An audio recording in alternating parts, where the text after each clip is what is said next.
Orality is a harnessing of the presentational structures of thought to the proposition of imagination to reason, of transcendent knowledge to the immanent experience of nature. It's an experience unique to the human being. To oral folk, the material world and the world of imagination are one and intermingled. The reasons that this is so are many and complex, and I cover them comprehensively in my text, but I can at least at this moment give some suggestions of why. I've already mentioned that oral folk were pre-scientific. Without an external medium to free the mind from the burdens of memorization, to say nothing of the need in science to record one's ideas, observations, and data, orality could never really move beyond mere common sense predictions based on those observations of nature. In an oral culture, the word itself is seen to have enormous power, including powers of creation, to make things real, to put an objective face on the imagination and share one's musings publicly. This is reflected in the origin stories of many human religions that have eventually moved beyond their oral roots and transitioned into textual religions. In the Old Testament, for instance, God speaks the universe into being. Let there be light. In the Quran, the creative power of the word is similarly evident. Allah's command, it is said, when he desires a thing, is to say, be, and it is. Oral culture is a culture of immanent transcendence. Some iteration of monistic pantheism reign, linking the natural world with the supernatural, and seeing divinity in all of nature.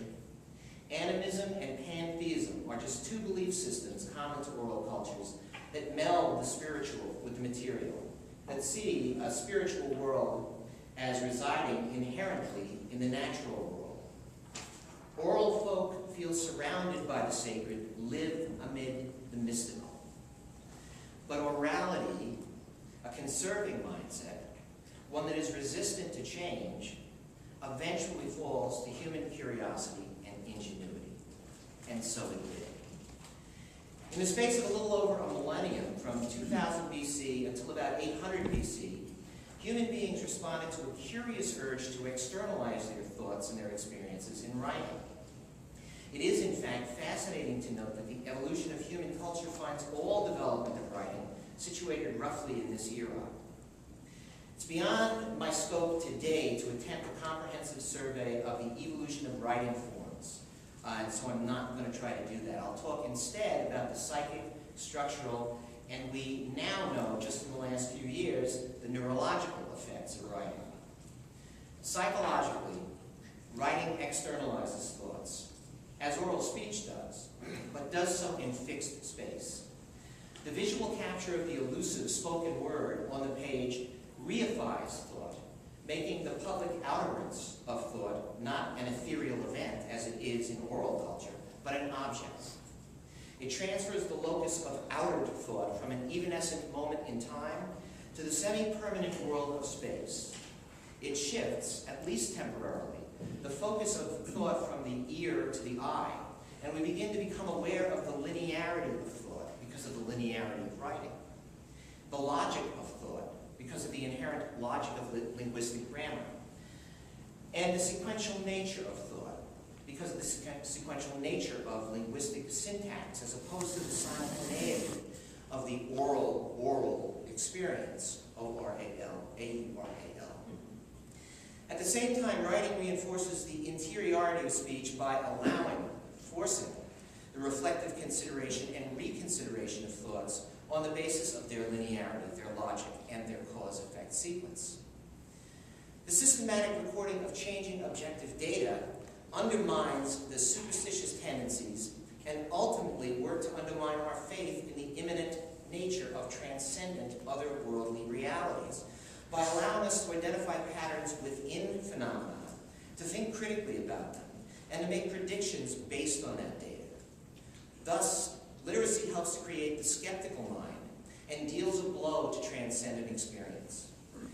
Scientific thought without writing is possible, but science as a cultural activity without writing is not. But I'll go even further and say that with the advent of writing, science becomes inevitable.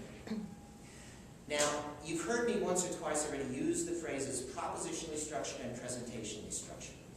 Propositionally structured information is that which is contained in words, the product of the human capacity for speech. And presentationally structured information is all information that is not codified in words. Still and moving images, nonverbal behaviors, sounds, music, movements, etc.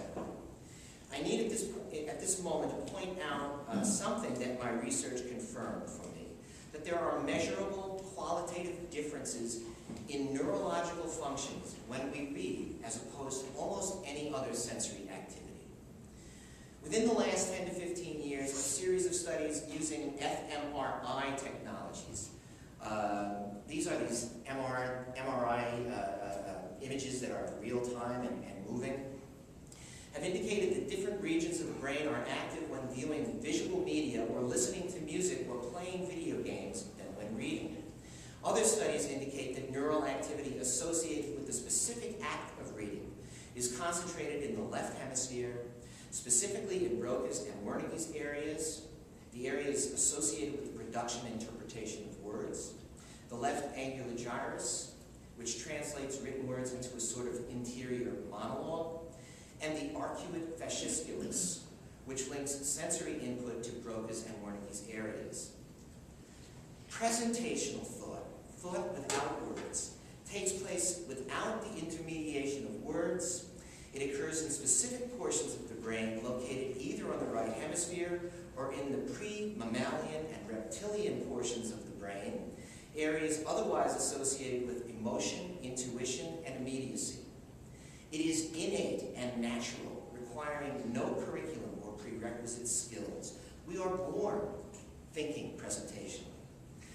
And there's no way to avoid presentational thinking. Propositional thought is thinking through with and in words. Its speech-specific processes occur in a specific portion of the brain, the temporal and frontal lobes of the left hemisphere, of the neocortex, an area associated with reason, logic, and sequential thought. It is unnatural and needs to be learned, necessitating a curriculum that consists of learning a structured hierarchy of skills from babbling, through learning simple and more complex words, through attempts to string words together to make meaningful sentences, and through an even more complex set of skills, including the development of patience and fine motor skills, before we can ever think about moving on to written propositional codes. And finally, in the absence of propositionally structured stimulus, we human beings can avoid propositional thought like the plague. Writing objectifies what had heretofore been subjective experience of the transcendent and forces us to think critically about it. Oral religions become textual religions, and oral tradition becomes fixed in text. Fixity of sacred doctrine in text becomes a powerful check against paganism, heresy, and heterodoxy, categories, by the way, largely missing from oral religions. A written text then creates rigid doctrine out of myth, and orthodoxy out of fluid, constantly evolving oral tradition. Fundamentalisms of various forms and intensities become the Achilles heel of textual religions, and the frequent focus of violent conflict.